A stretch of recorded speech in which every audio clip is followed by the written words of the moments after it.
Nobody likes working with a database full of junky, malformed data. That's why in this video, I'm gonna show you 5 different ways you can use check constraints to keep your database nice and clean. Number 1 is numeric constraints.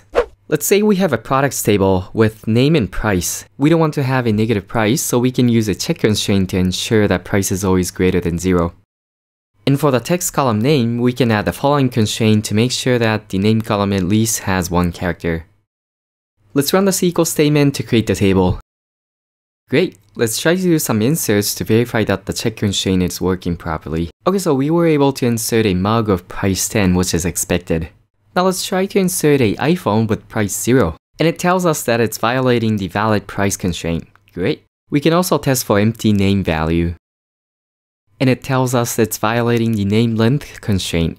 Everything is working as expected, and if we check the list of products, we can see that we only have nice clean data.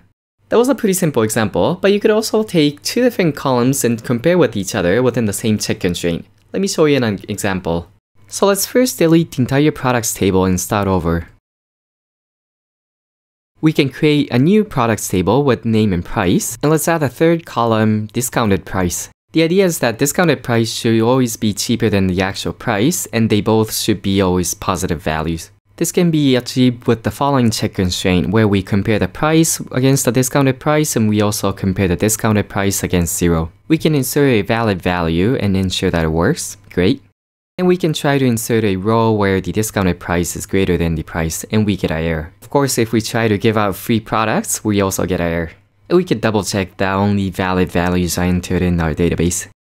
So that's how check constraints work. It's pretty simple, right? Now technique number 2 is using regex and check constraints. Let's say we have a profiles table with email and username. By default, there are no restrictions, so users can literally enter any kind of text into these 2 columns. We can prevent that from happening using regex. Using tilde**, we can compare text values against a regex. And with some Googling, we can ensure that the username follows the same format that Instagram uses. Let's test it out. First with the valid values. Great, the insert went through.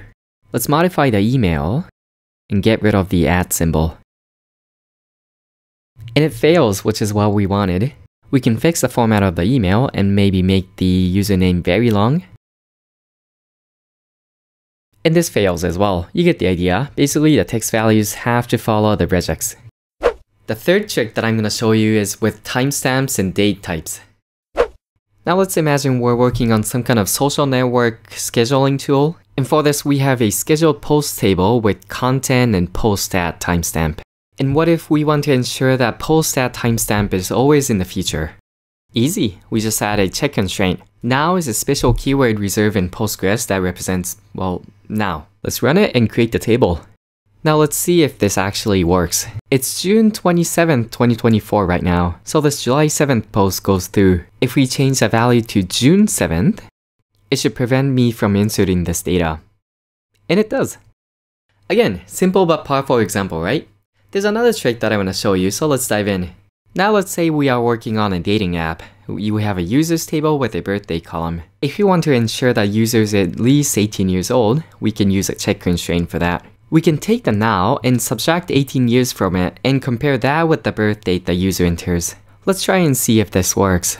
Again, it is June 27, 2024 right now, so someone born on June 27, 2006 should be having their 18th birthday right now. And inserting this value actually succeeds. Awesome! And if we change the date to a day later, it should fail, and it does.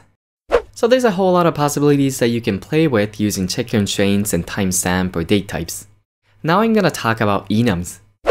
So enums are great, right? For example, if we had something like article status and we have lists of values such as draft, pending, publishing, deleted, we can define those as enum and then we can assign that value to a status column, for example. This ensures that the status column can only take one of the 4 values. This works fine, and if we wanted to insert some data, we could.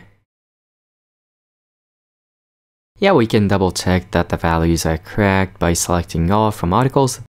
Yeah, okay, enums are great, everything seems to be working, what's the problem? Well, the problem is there's no easy way to delete a value from enum. What do I mean by that? Well, take a look at the status draft and pending. These two sounds the exact same, and let's say we wanted to get rid of the pending status and merge everything into draft. There simply is no way of deleting a value from an enum type currently in Postgres. And because of this and a few other reasons, enums are sometimes avoided. And what do people use? People use text columns with check constraints. So let's start over and drop the articles table.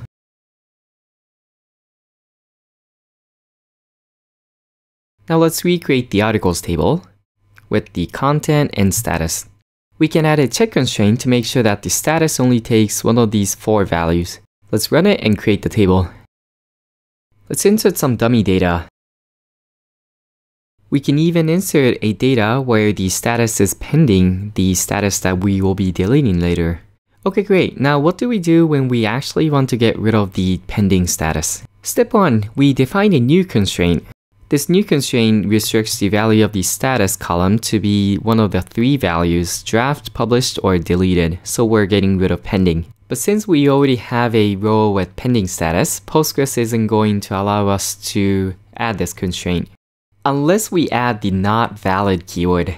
So this not valid keyword tells Postgres to ignore these existing data and just apply the constraints to new updates and inserts. With the new constraint in place, if we try to insert an article with pending status, we get an error. But of course, we can insert a valid data. Now at this point, we have 2 constraints on the status column. Let's check out what kind of data we have in the articles table.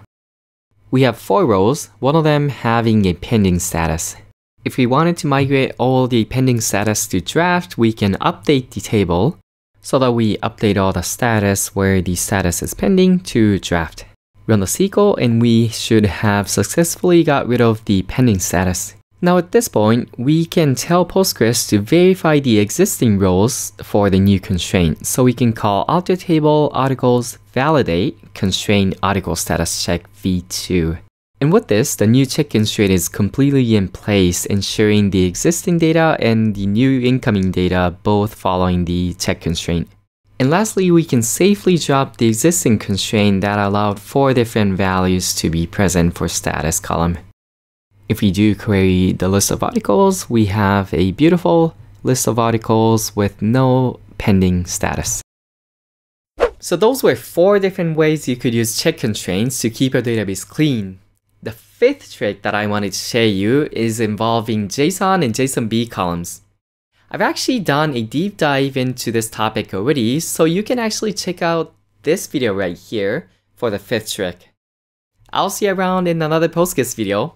Bye!